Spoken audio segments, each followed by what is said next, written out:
Woi, kagak ada cerita yang lebih rusak dari ini apa, buset dah gua ampun ampun deh ini ceritainnya. Capek juga gua ceritain gimana ceritanya mantap-mantapan, hamil, punya anak, dibunuh. Pusing dah ini cerita emang paling absurd nih gua. Kayaknya abis ini gua minum ini paracetamol gua.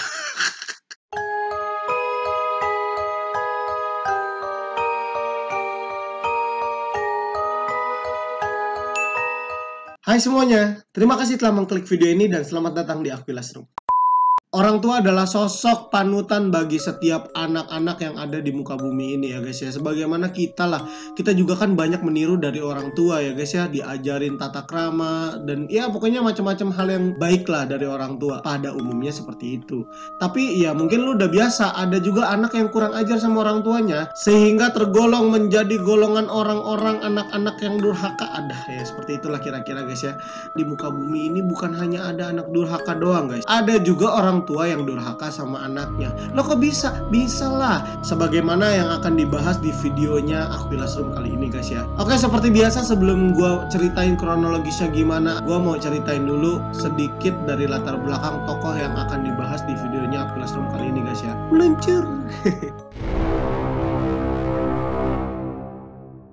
Frederick Walter Stephen West, dia adalah seorang pria dari Inggris yang lahir pada 29 September 1941 ya guys ya. Dia adalah anak pertama dari pasangan Walter Stephen West yaitu ayahnya dan Daisy Hannah Hill yaitu ibunya guys ya. Pada tahun 1946 keluarganya si Fred ini ya pindah dari Hertfordshire ke Moorcourt Cottage di Moorcourt Farm. Nah, setelah pindah ke Moorcourt Farm ini ya, ayahnya si Fred ini bekerja sebagai peternak sapi. Tapi dia bukan itu doang ya.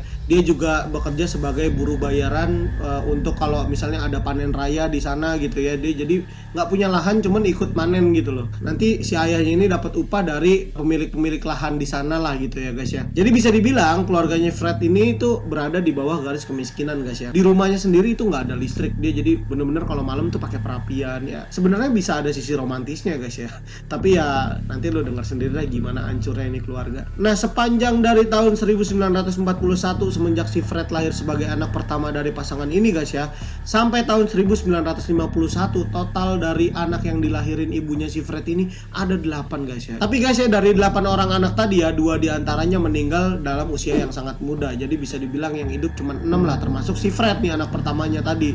Dan si Fred ini guys ya, anak kesayangan dari si ibunya. Menurut orang-orang di sekitar Fred nih, teman-teman sekolahnya si Fred dulu nyeritain kalau si Fred ini anak yang termasuk dibilang ya kurang banget dalam hal akademis. Jadi kayak kalau datang ke sekolah tuh tampilannya lesu, lemes, kayak nggak bergairah gitu, nggak semangat sama sekali sekolah ya. Ketinggalan terus lah dalam pelajaran gitu kan. Dia nggak bisa baca guys bahkan. Nah, si Fred ini guys ya, ini masa kecilnya gue nggak ngerti lagi. Lu bayangin aja guys ya, anak umur 12 tahun cerita kalau dia itu udah diajarin perihal seks sama ibu kandungnya sendiri. Bukan cuman kayak dikenalin organ-organ vital manusia, bukan, bener-bener diajarin.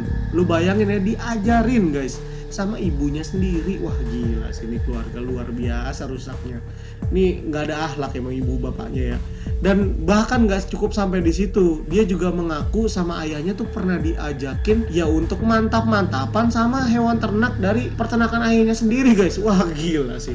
Jadi kayak mantap-mantapan sama sapi, domba, kambing, kucing ya. Kucing nggak diternak ya, apalah bebek gitu kan ya. Aduh kacau banget, gue nggak kebayang sih, gila ya. Ngelihat mulutnya ya udah geli gua.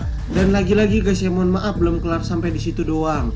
Bahkan bapaknya si Fred nih, dia ngajarin ke si Fred bahwasannya mantap-mantapan sesama saudaranya sendiri nih, sedara, incest, itu adalah hal yang sangat normal dan itu biasa dilakukan oleh semua orang. Jadi ya si Fred ini sering mantap-mantapan sama adik-adiknya guys. Lo kebayangkan ya? Dan gak cukup sampai di situ lagi guys ya. Mohon maaf nih, masih banyak. Bahkan ya bapaknya si Fred ini sering juga ya mantap-mantapan sama anak-anaknya, sama adik-adiknya si Fred nih yang cewek-cewek. Ya bukan 1-2 kali, sering. Dan ini kayak kegiatan ritual keluarga aja gitu, normal banget kayaknya buat mereka gitu. Dan bukan cuma bapaknya yang rusak guys ya, emaknya juga sama. Emaknya juga demen sama anaknya sendiri, terutama sama si Fred. Dia sayang banget sama Fred. Sayangnya itu sayang kayak bukan ibu ke anak, bukan, kayak ya sepasang kekasih lah gitu lah ya, atau suami istri gitu bahkan. Aduh aneh banget ya. Bahkan kalau si Fred ini dikasih nilai jelek sama gurunya, karena emang si Fred ini agak lemot nih guys ya, mohon maaf nih ya guys ya. Ya itu ibunya suka datang ke sekolahan marah-marah. bentak-bentak guru-gurunya. Dibilang ibunya itu gurunya nggak becus ngajarin si Fred, padahal emang anaknya aja yang lemot, kagak dikasih pendidikan di rumah gitu ya guys ya. Sampai akhirnya di usia 15 tahun Fred ini akhirnya di DO dari sekolahannya guys. Nah jadi buat lu pada nih ya yang udah ngerasa hidup lu amburadul banget, absurd banget, tenang guys, masih banyak yang jauh lebih absurd di dunia ini. Termasuk si Fred ini, hidupnya amburadul abis guys. Dari keluarganya amburadul, di rumah amburadul, sekolahnya di DO. Apa yang mau dibanggain dari orang ini, gue nggak ngerti juga dah. Oke dah, mendingan daripada gue ceritain dia di umur-umur yang mudanya udah seancur itu ya, seabnormal itu hidupnya. Aduh, yaudah kita masuk aja ke cerita waktu dia remaja guys ya. Meluncur. Di masa remajanya, sebagaimana masa kecilnya si Fred yang udah absurd, abnormal seperti itu guys ya, udah bisa ditebak kan ya gimana masa remajanya ya. Ketika dia udah kenal sama yang namanya cinta ya kan ya, makin parah guys kelakuannya guys ya. Ya dia tumbuh menjadi remaja yang sangat kurang ajar, bahkan terkenal sangat berani terhadap wanita, bahkan wanita yang umurnya jauh di atas dia. Lah iyalah bagaimana, emaknya aja di mantap-mantapin sama dia di rumah ya kan ya. Aduh kacau. Nah di tahun 1957 guys ya, waktu itu usianya si Fred ini baru 17 tahun dan dia ini punya saudara ya atau adik lah ya, namanya si John. Jadi si Fred sama si John ini hobinya nongkrong-nongkrong di depan bar-bar ya di daerah sana gitu. Jadi kayak godain cewek-cewek, kayak suka megang-megang cewek gitu. Aduh kacau banget dah, kurang ajar banget pokoknya, tangannya kayak kagak pernah dididik ya kan. Kayak nggak pernah makan bangku sekolahan. Iyalah siapa yang bisa makan bangku sekolahan. Pada usia dia yang 17 tahun nih guys ya, dia juga punya motor guys ya. Wah biasa, anak remaja, bader luar biasa ya kan. Tengil na ujubillah, dikasih motor, udah jadi terong-terongan yang ada kan. Dia jadi itu suka kayak petantang-petenteng ya, naik motor ngebat ngalur ngidul ya kan ya. Akhirnya dia kecelakaan guys ya, kakinya patah, tangannya patah, palanya kebentur, kepontang-panting ya kan, sampai tengkoraknya ini akhirnya retak gitu guys ya. Emang namanya kalau orang-orang kurang ajar biasanya sama Allah tuh dikasih umur panjang dulu guys ya, kali aja mau tobat gitu kan. Itu kalau persepsi gue sih guys ya. Ya ini buktinya nih, udah kecelakaan kayak gitu kagak mati guys ya. Yang ada dia cuman koma selama 7 hari dan palanya itu akhirnya dipasang plat, bukan plat nomor ya, kayak plat besi gitu untuk menyangga tengkoraknya yang retak itu tadi gitu guys ya. Nah ini bocah udah dikasih kesempatan kedua sama Tuhan ya, bukannya bertobat malah tambah parah. Abis kecelakaan, abis dipasang plat, bukannya sering introspeksi diri kenapa bisa kecelakaan, dia malah jadi sering marah-marah guys ya. Ini gua rasa nih ada yang gesrek di otaknya atau ada sarafnya yang kejepit ini ya. 2 tahun kemudian si Fred ini nggodain cewek di tangga sebuah pub gitu. Pub itu apa ya, buat lo yang pada kudet yang nggak tahu pub itu apa, gue ceritain ya. Pub itu adalah tempat ajeb-ajeb gitu lah ya kira-kira ya. Tapi kira-kira ya ada tangga, dia berhenti di situ, kayak ntar kalau cewek-cewek pada turun tuh digodain sama si Fred ini ya guys ya. Ada salah satu cewek yang dia godain, dadanya ditegrep sama si Fred. Kaget lah ini cewek kan ya. Cewek ini marah, dipukul lah si Fred. Akhirnya si Fred jatuh kepelanting dari tangga, kebentur lagi palanya. Emang ini orang ya, astagfirullahaladzim, kehabisan kata-kata guys ya.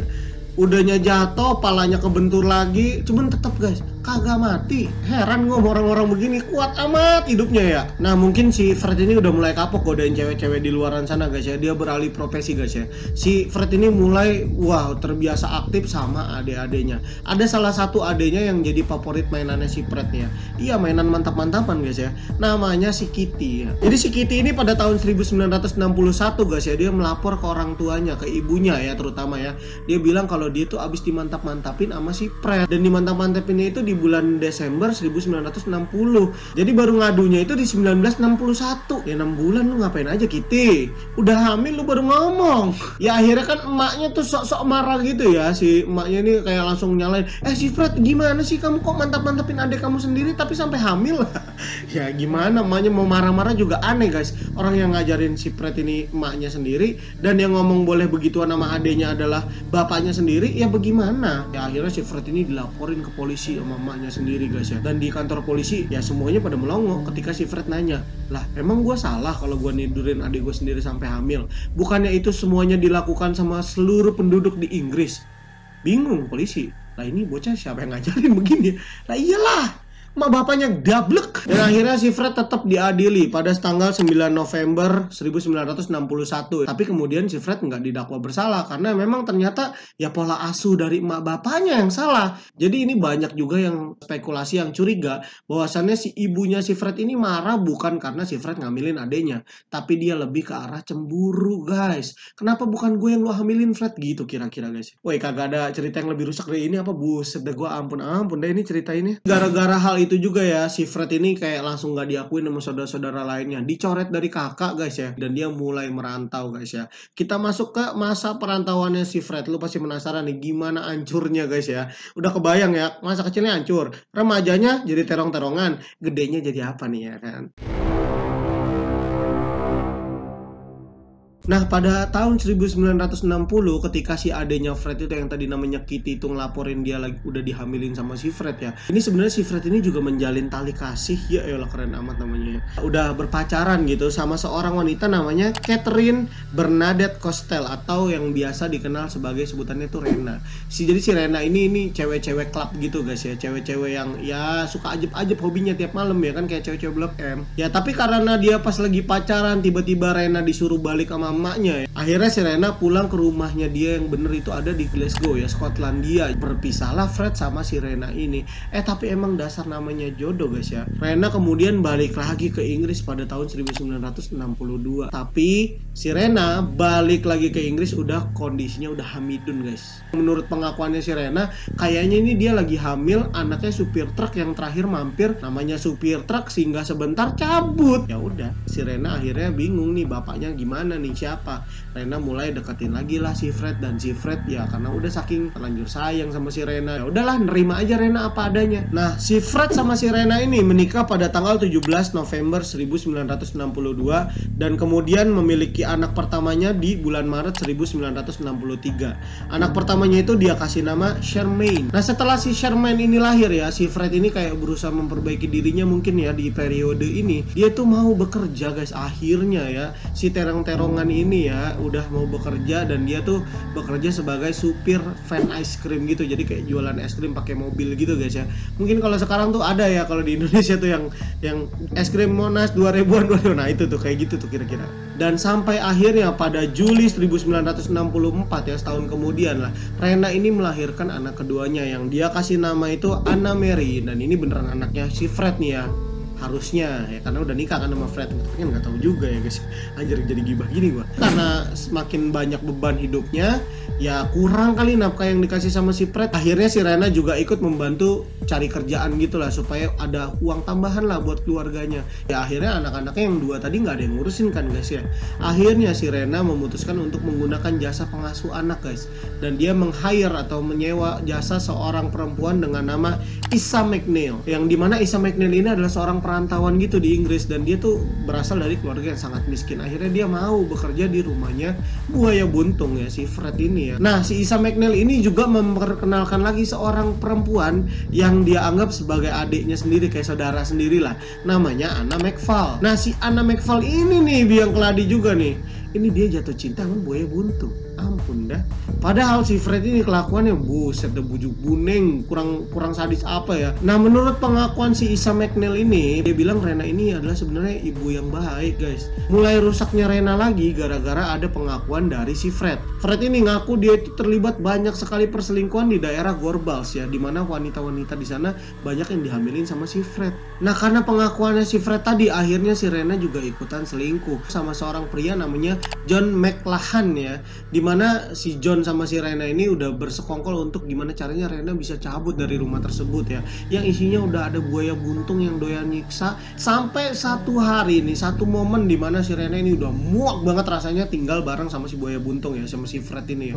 Dia jadi berusaha untuk kabur dari rumahnya, dia ngubungin selingkuhannya si John tadi, dan si Rena juga berencana untuk membawa kedua putrinya juga, si Charmaine sama si Anna Mary ya, dan juga dua pengasuhnya yaitu si Isa sama si Anna.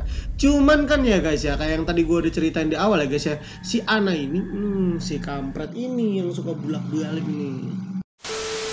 Cuman kan ya guys ya, kayak yang tadi gue ceritain, kalau si Anna ini udah terlanjur demen sama si buaya buntung ya, sama si Fred. Gue kagak ngerti apa yang dilihat si Anna ya. Ganteng kagak, miskin iya, nggak ngerti lagi gua apa yang dicari, ampun Ana. Nah akhirnya si Ana ngebocorin rencananya si Rena ini ke si Fred. Bang, itu istrimu, si Rena nih mau kabur bang dari rumahmu, mau kabur dari dekapanmu bang. Dia mau bawa anak-anaknya sama si Isa juga bang, jadi mau kabur besok bang. Tungguin dah bang, saya udah bilang bang jangan kabur, tapi dia tetap kekeh mau kabur dari abang.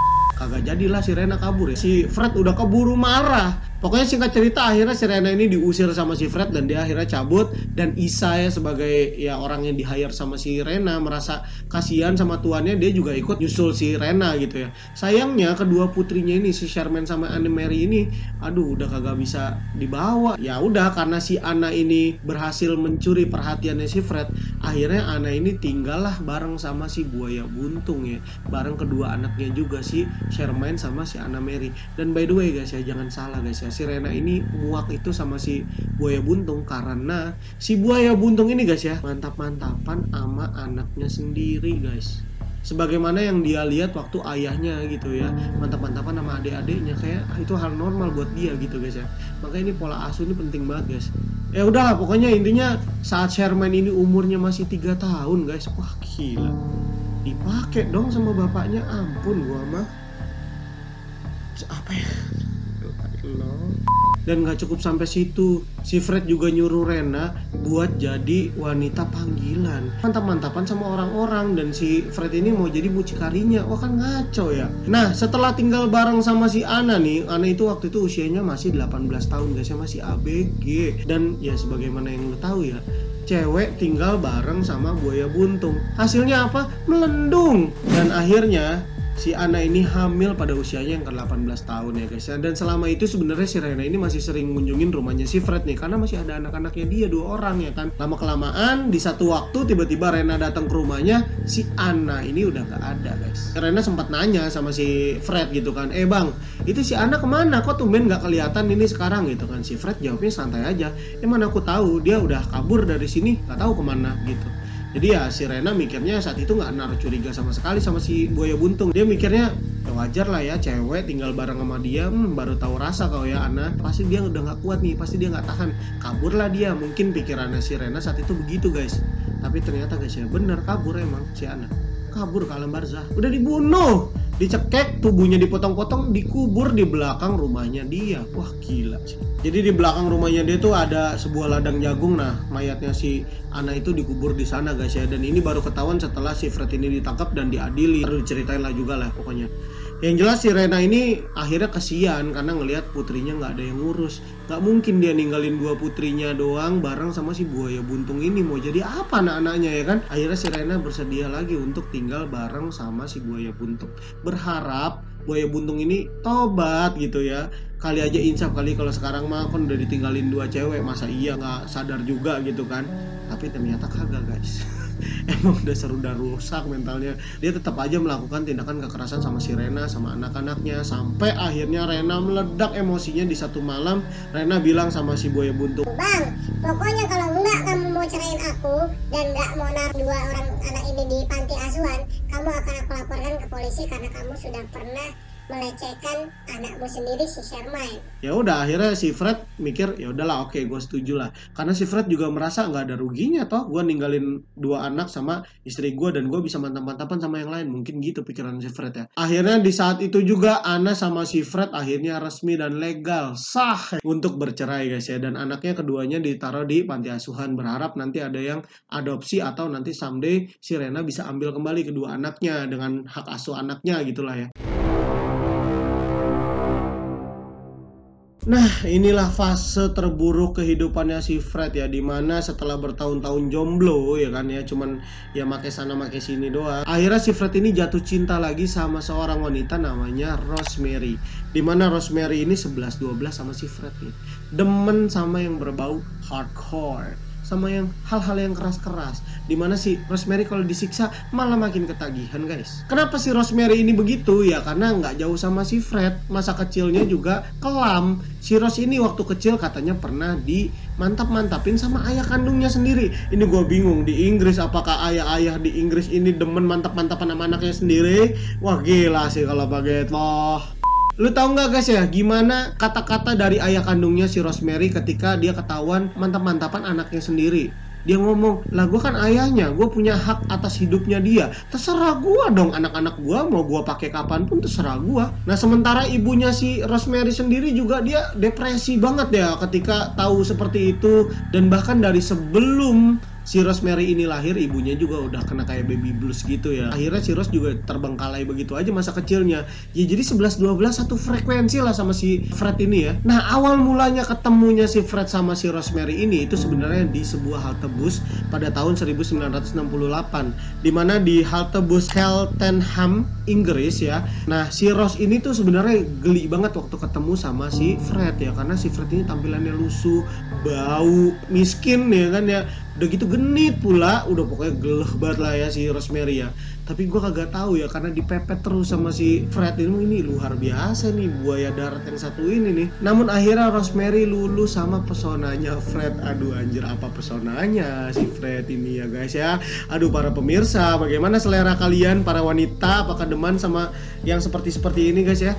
Aduh gue nggak ngerti lagi. Pokoknya intinya ya udahlah, Rosemary menerima Fred apa adanya, tampilannya semuanya dia suka, dia cinta sama si Fred ini dan akhirnya mau diajak tinggal bareng guys ya.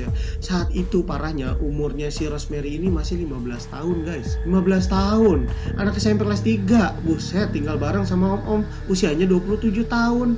Mau jadi apa? Nah si Rose ini selama tinggal sama si Fred ini, mungkin si Fred ini jujur kayak ngomong, babe sebenarnya aku tuh udah punya anak dari pernikahan aku sebelumnya. Oh iya, mana anakmu sekarang bang? Itu ada di panti, ada 2 anak loh gitu kan. Ya akhirnya si Rose ini minta si Fred untuk jemput kedua anaknya untuk tinggal bareng sama mereka guys ya. Sampai tepatnya pada tanggal 17 Oktober 1970 ya, si Rosemary ini akhirnya melahirkan seorang anak yang kemudian dia kasih nama Heather Ann. Ini dari tadi ceritanya kalau nggak mantap-mantapan, hamil, beranak ya kan ya, begitu aja terus ya guys ya. Gue nggak ngerti nih, pokoknya absurd banget ini cerita, puyeng banget dah. Nggak berapa lama berselang setelah si Rosemary melahirkan Heather Ann ini ya, si Fred bertingkah lagi dia guys. Dia akhirnya dimasukin ke kantor polisi gara-gara dia ketahuan mencuri sebuah ban. Iye, ban, dicolong ban doang padahal ya. Akhirnya dia ketangkap dan dipenjara selama 6 bulan. Nah selama si Fred ini di penjara, si Rosemary ini ya udah mulai naik temperamennya, jadi kayak baby blues mungkin ya. Lu bayangin baru ngelahirin suami lu ditangkap gitu ya. Idih, sering ngomel-ngomel, marah-marahin anaknya, disiksa lah anak-anaknya, terutama anak-anak si Fred dari pernikahannya sama si Rena ya guys ya. Ya akhirnya anak-anaknya yang 2 yang udah mulai berumur ya, si Sherman sama si Anne Mary ini jadi pelampiasan kemarahannya si Rosemary guys. Ya ditampol lah, dipukul, ditendang, dihajar ya, pokoknya kacau banget si Rosemary ini guys ya. Sampai puncaknya 7 hari sebelum si Fred ini dinyatakan bebas dari penjaranya ya guys ya, si Rose malah ngebunuh anak pertamanya si Fred, yaitu si Sherman, yang anak hasil perkawinan antara Fred sama si Rena. Klimaksnya adalah dimana ketika si Fred bebas, si Rose langsung ceritain kalau dia tuh udah ngebunuh si Sherman. Dan lu tahu reaksinya si Fred apa? Oh gitu, emang kenapa kamu bunuh dia? Iya bang, soalnya dia tuh teriak-teriak nama mamahnya mulu, mau pulang ke mama Rena, mau pulang ke mama Rena. Aku kesel jadinya, aku cekek aja dia. Terus udah di mana sekarang mayatnya? Ada, aku taruh di gudang. 7 hari ditaruh di gudang. Dan ketika mereka pulang, yang dilakukan di hari pertama kebebasannya dia dari penjara ya, si Fred ini malah motong-motong jasad anaknya sendiri, si Sherman. Gue butuh askadon nih. Ya udah, akhirnya udahlah dikuburlah si Sherman di situ, dan adik-adiknya mungkin makanya masih belum begitu ngeh ya. Tiba-tiba Rena datang ke rumahnya si Fred. Si Rena ini niatnya mau ketemu sama 2 orang anaknya guys ya. Wajar ya, namanya orang tua, ibu yang masih sayang sama anak kandungnya sendiri. Tapi ketika datang ke rumahnya si Fred, dia cari-cari Sherman ini nggak ada. Nanya lah dia sama si Fred sama si Rose, Fred, Rose, kok si Sherman nggak kelihatan nih, kemana Sherman gitu. Udahlah, panik dah tuh si Rose akhirnya kan, dia takut si Rena ini ngelaporin dia ke polisi. Dibunuhlah si Rena akhirnya guys, dicekek sama si Rose, udah dibunuh, dipotong-potong, dibantuin sama si Fred. Wah gila sih, udah dipotong-potong, dikuburlah di halaman belakang rumahnya. Wah, dan bobroknya lagi guys ya, setelah dia ngebunuh 2 orang tadi guys ya, dia malah melangsungkan pernikahannya secara resmi pada tahun 1972. Anjay. Nah lu kebayangkan guys ya, udah habis ngebunuh 2 orang malah ngelangsungin pernikahan ya. Jadi mungkin kata-katanya si Rena tuh kok si Fred tuh gini kali ya, Ya bang, ini udah cukup 2 orang ini untuk jadi maharnya adek bang, yuk nikahin adek sekarang yuk bang. Nah setelah mereka resmi menikah, setahun kemudian mereka dikaruniai anak lagi guys ya. Seperti bagaimana yang tadi ya, anak mantap-mantapan, anak mantap-mantapan gitu aja terus nih ceritanya. Ya anak keduanya si Rosemary ini dikasih nama Mae guys ya. Dan karena semakin terhimpit karena beban ekonominya mereka juga, karena penghasilannya Fred makin gak menentu, akhirnya si Fred punya ide guys ya, dimana mereka pindah ke rumah lain dan membuka rumah bordil ya, usaha mantap-mantapan sesuai dengan ekspektasi dan dugaan lo guys ya. Yang jadi cabe-cabeannya adalah istrinya sendiri si Rose, dan yang jadi terong-terongan ya mucikarinya itu adalah si Fred sendiri. Suaminya menjajakan istrinya sendiri kepada pria-pria hidung belang lain ya guys. Wah ini sih udah luar biasa, mantap banget sekali ya guys ya. Jadi dia merealisasikan apa yang menjadi mimpinya ketika dia masih bersama si Rena. Ya gitulah kira-kira guys.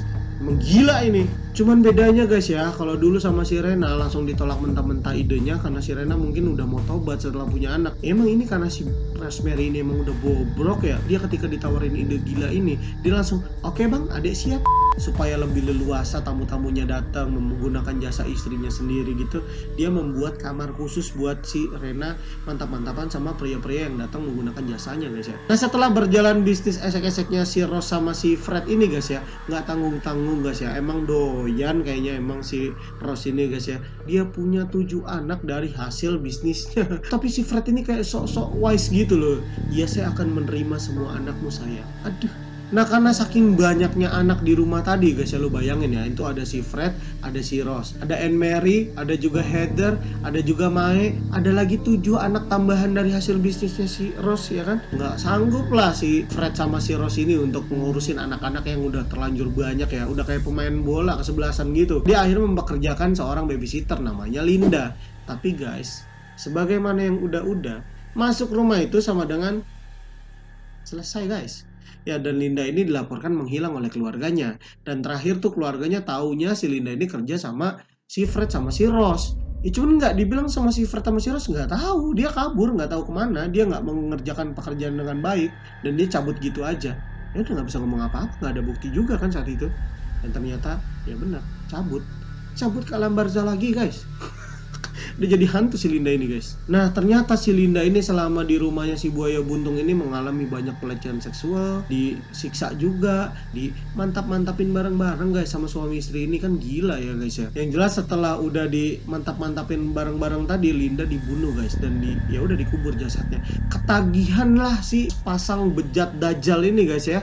Akhirnya mereka mulai menggunakan strategi yang sama, yaitu menjebak para korban-korban yang usianya itu sekitar 20 tahunan lah ya, dan masih lajang-lajang supaya nggak ada yang nyariin gitu loh kira-kira.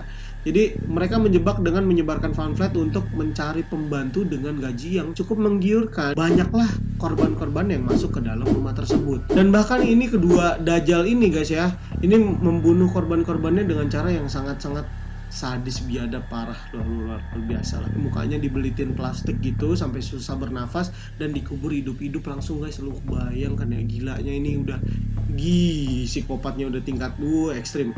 Korbannya bukan cuma dari pihak luar guys ya, dan bahkan anak kandungnya sendiri mereka guys ya itu dijadiin korban juga, yaitu si Heather sama si Anne Mary, dimana Heather sama Anne Mary ini sering mantap-mantapin bareng-bareng juga guys ya, bahkan sampai di videoin guys. Dan gilanya guys ya, selama proses berlangsung pelecehan terhadap anak-anaknya sendiri ini guys ya, direkam dan dijadiin kaset, dan kasetnya dijual ke pria-pria hidung belang yang menikmati adegan-adegan erotis dari bocah-bocah di bawah umur. Dan bahkan sampai nggak beruntungnya salah satu anaknya yaitu Heather Ann harus mati di tangan kedua orang tuanya. Dan nggak cukup sampai di situ, jasadnya kemudian dipotong-potong dan dikubur di belakang rumahnya, yang dimana kemudian di tempat dikuburnya tersebut itu disemen, dicor, didak. Gila banget, buseng. Setelah udah dicor ya, itu tempat itu dijadiin kayak perapian gitu, tempat mereka bakar-bakar barbekyuan keluarga gitu guys ya. Dan bahkan ini sampai dijadiin lelucon oleh keduanya, oleh si Fred sama si Rose ke anak-anak lainnya. Dia ngomong gini, Bray, coy, semuanya anak-anak gua yang tercinta, yang bapaknya lain-lain. Ya pokoknya lu kalau nakal-nakal lu kayak kakak lu nih, si Heather nih. Nih, sekarang udah dikubur, dicor di sini. Baik-baik lu semua. Anak mana yang kalau diancam begitu masih berani nakal guys? Semuanya jadi takut semua sama mama bapaknya ya kan ya, nurut. Jadi kalau disiksa diapain semuanya cuma bisa nurut guys, karena mereka takut untuk dicor. Nah, jadi kan korbannya tadi dari pihak anaknya itu ada lagi kan si Anne Mary sama si Heather, di mana Heather tewas dan si Anne Mary ini berhasil selamat guys ya, alhamdulillahnya ya, walaupun dengan kondisi yang sudah hamil oleh bapaknya sendiri. Akhirnya si Anne Mary ini membulatkan tekadnya untuk kabur dari rumah setan itu guys, dan dia lari ke rumah salah seorang temannya dia, dan dia ceritain semua hal yang dia alamin, kebejatan orang tuanya. Anne Mary akhirnya ditolongin sama orang tua dari temannya tadi guys ya. Orang tua dari temannya tadi langsung hubungin polisi, ngasih tahu semuanya kronologisnya. Polisi juga wawancarain si Anne Mary dan sebagainya. Tapi karena si orang tuanya dari temennya Anne Mary ini takut bahwasannya kalau sampai ketahuan Anne Mary yang laporin ini dan ada di rumahnya bisa dibantai nanti sama si Fred, ya akhirnya dia bilang ke polisi, "Pak, jangan bilang kalau kita yang lapor ya Pak ya, dan jangan juga bilang kalau ini tuh dia diperiksa gara-gara ada laporan dia melecehkan anaknya, jangan Pak, karena kalau nanti nggak terbukti, nggak ada ditemukan bukti sama polisi, kacau nanti, bisa Anne Mary yang dibunuh sama bapaknya sendiri gitu kan ya." Dan akhirnya polisi menyetujui anjuran dari orang tuanya temennya si Anne Mary tadi guys, dan polisi datang ke rumahnya. Polisinya menggunakan catatan kriminal yang pernah Fred dapatkan, yaitu di penjara selama 6 bulan karena kasus pencurian. Dia pura-pura nih, Fred, ini ada barang hilang lagi nih, jangan-jangan kau yang curi nih Fred nih ya, gitu kan. Si Fred bilang, "Enggak Pak, saya nggak curi lagi, saya udah nggak demen mencuri, saya udah punya bisnis lain, menjual istri saya sendiri." Kacau juga. Yang jelas ya udah, polisi bilang, "Oke lah, gue tetap nggak percaya, lu punya catatan kriminal, gue mau periksa rumah lu." Ya udah, akhirnya diperiksa, bener nggak ditemuin bukti-bukti penyiksaan. Walaupun begitu, si polisinya juga nggak patah arang. Akhirnya polisi mewawancarai anak-anak lainnya. Anak-anaknya di situ baru berani bersuara semua guys. Diceritain lah kebejatan ibu bapaknya, diceritain bahkan sampai kakaknya, katanya si bapak sama ibunya nih udah dipendem di sini nih Pak nih, kakak saya si Heather Anne nih, ditunjukin lah lokasi-lokasinya semua ya kan. Akhirnya kedua pasangan bejat tadi dibawa ke kantor polisi. Mamam, puas banget gua. Ilah, mudah-mudahan hukuman lu bukan cuma di dunia ya, berdua ya, tadi akhirat lu habis lu pokoknya. Ya udah, akhirnya udah diamanin lah nih kedua pasangan dajal tadi guys ya. Sampai akhirnya digali yang tadi ditunjukin makamnya si Heather Anne di situ. Pas digali guys, ditemuin dong banyak tulang belulang, bukan cuma satu guys ya, ada juga 5 lainnya juga gitu. Jadi totalnya ada 6 di situ doang, di perapian tempat mereka barbekyuan. Lu bayangin nge, lu barbekyuan tapi di atas kuburan, gimana perasaannya coba. Nah akhirnya dari penemuan tulang belulang tadi di tempat barbekyuan mereka ya guys ya, polisi mulai menginterogasi si Fred. Ditanyain, Fred, kamu ngaku aja lah, kamu udah ketemu nih tulang belulang di rumahmu, udah ngaku aja. Si Fred ngaku guys, "Iya Pak, masih ada Pak, no di sini disebutin semuanya. Ada juga di rumahnya yang lama ya, mayatnya si Anna McFall tadi, dan mayatnya Rena juga ditemuin semuanya lah."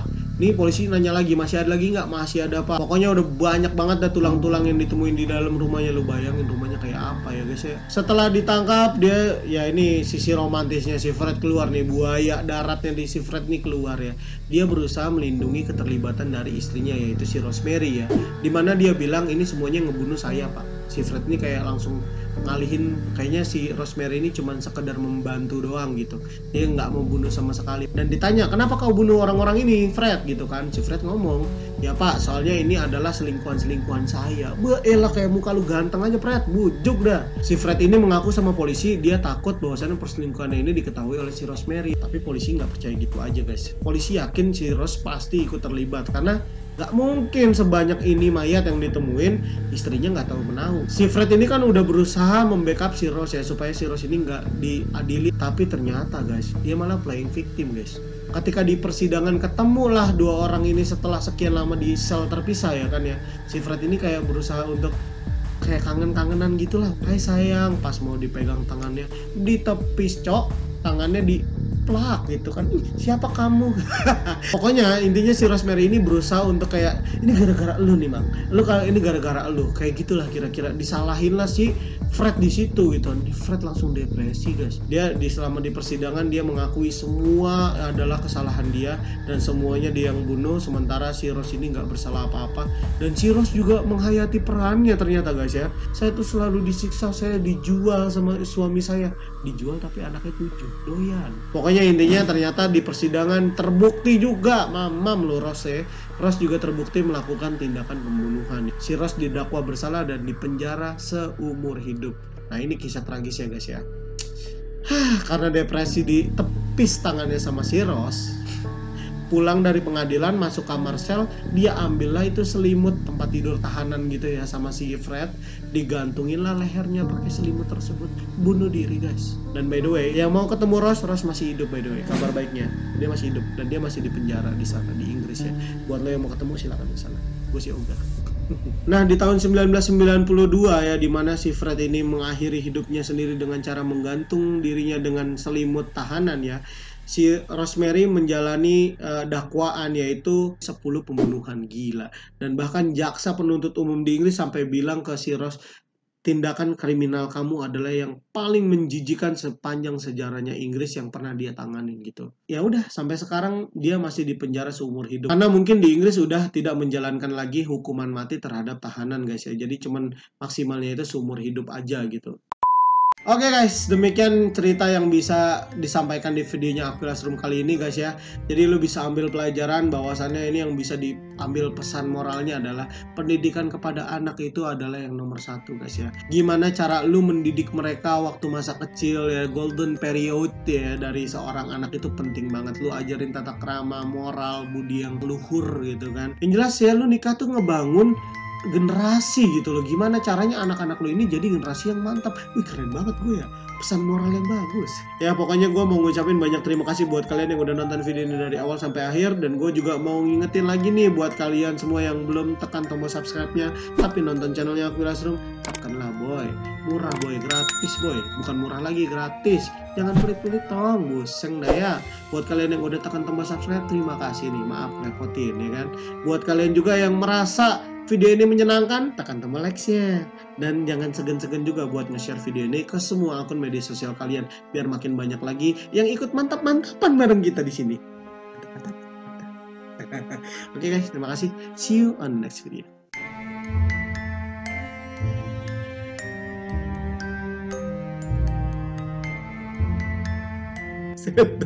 Ini orang hidupnya kacau banget sih ya Allah. Ayo. Astagfirullah. Ini gak bisa ketawa, aku gak bisa berhenti nih.